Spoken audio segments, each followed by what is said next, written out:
સાબરકાંઠાના Himmatnagar town hall ખાતે આજે સાબરકાંઠા જિલ્લા પોલીસ દ્વારા વુમન પર્સનલ સેફટી ઉપર એક સેમિનાર યોજાયો, જેમાં સાબરકાંઠા જિલ્લા પોલીસના જવાનો સહિત મોટી સંખ્યામાં શહેરના તમામ ઉંમરની મહિલાઓ હાજર રહી તેમજ જિલ્લા પોલીસ દ્વારા બદલાયેલ કાયદાઓ સહિત કાયદાની પરિભાષામાં ગુનાહિત પ્રવૃત્તિ અંગેની વિસ્તૃત જાણકારી અપાઈ હતી। સાબરકાંઠાના હિંમતનગર ખાતે આજે વુમન પર્સનલ સેફટી મામલે ટાઉન હોલ ખાતે સેમિનાર યોજાયો, જેમાં વિદ્યાર્થીઓને લઈ મોટી ઉંમરની મહિલાઓ માટે કાયદાની જોગવાઈ અંતર્ગત ગુડ ટચ, બેડ ટચ સહિત શારીરિક તેમજ માનસિક ત્રાસ સહિત સાયબર ફ્રોડ અંતર્ગત પાયારૂપ જાણકારી આપવામાં આવી।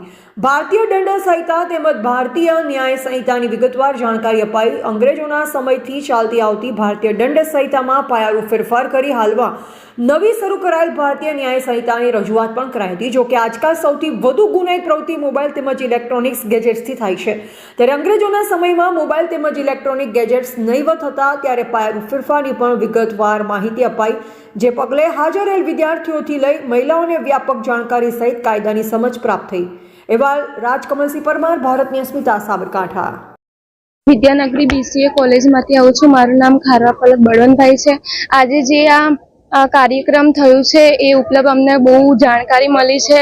સાયબર ક્રાઇમ વિશે જાણવા મળ્યું છે કે શેનાથી બચાવ થાય છે, શું થાય છે, એ અંતર્ગત અમને બધું જાણવા મળ્યું છે। અને મારી આ જ રિક્વેસ્ટ છે કે બધી કોલેજ, સ્કૂલ જે પણ હોય છે ત્યાં ગાડી જઈને તમે આ બધું કાર્યક્રમ કરો, જેનાથી બધી છોકરીઓને બધાને ખબર પડે કે આ સાયબર ક્રાઇમ શું છે, શું નહીં। ધન્યવાદ।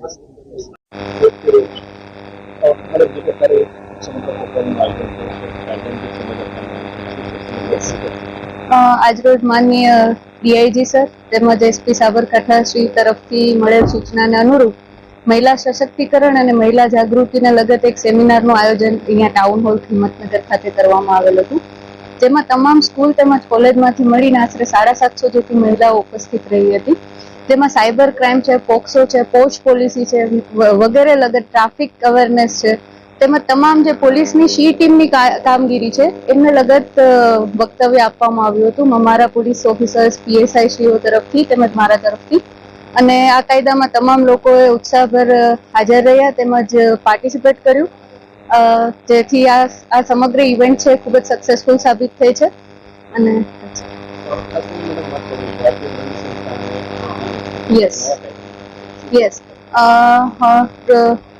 રિસેન્ટલી આપણે નવા કાયદા છે, BNS છે, ભારતીય દંડ સંહિતા છે, એવા 3 જે નવા કાયદાઓ છે એની અમલવારી કરવામાં આવી છે સમગ્ર દેશમાં। તો એની જાગૃતિના લગત મુખ્યત્વે આ સેમિનાર હતો। તો એમાં બી જે નવી કલમ છે, નવા ઉમેરા થયા છે, જેમ છે ઓર્ગેનાઇઝ ક્રાઇમ છે, ટેરરિસ્ટ છે, મોબ લિન્ચિંગ છે વગેરે જેવી જે સૌથી અગત્યની કલમો છે જે પહેલા IPC માં ન હતી અને હાલ BNS માં જેનો ઉમેરો કરવામાં, તેમજ મહિલાઓને લગતી જે કલમો છે એ તમામનો ઊંડાણપૂર્વક રીતે વક્તવ્ય આપવામાં આવ્યું અને એના રિલેટેડ કોઈ બી જો પ્રશ્નો હોય છે એમના તો એ બી સોલ્વ કરવામાં આવે આજના સેમિનારમાં। કે આપણા ફેસબુક અકાઉન્ટથી લોગિન કરી દઈએ છીએ। માની લો કે અહીંયા બાર બેસવું કરી ટેબલમાં મૂક્યું હોત કે તમારે અહીંયા ઈમેલ અને એ ઈમેલ ઉપર તમને પછી મેલ કરવામાં આવત અને એ ઈમેલમાં તમને લિંક મોકલવામાં આવત અને એ લિંકથી જ તમારા અકાઉન્ટ હેક થાય કાં તો પછી તમારો ડેટા ચોરી થાય।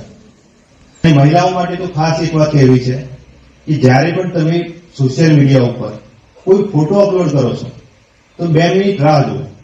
પહેલા પ્રશ્ન પૂછવા જ તમે ના બોલ્યા હોય તો પણ AI જનરેટ કરી દે છે। એવા વિડીયો માત્ર 5 સેકન્ડમાં બની જાય છે કે જેમાં તમારો વિડીયો બની શકે છે, ફોટા મોર ઇઝીલી થઈ જાય છે, જેમાં માત્ર તમારો ચહેરો હશે, બાકીનું શરીર અન્ય કોઈ વ્યક્તિનું કર્યું હતું। એ આયોજન ખરેખર આજે આપણે જોઈએ તો ખૂબ સારી રીતે અને વ્યવસ્થિત રીતે થયું છે।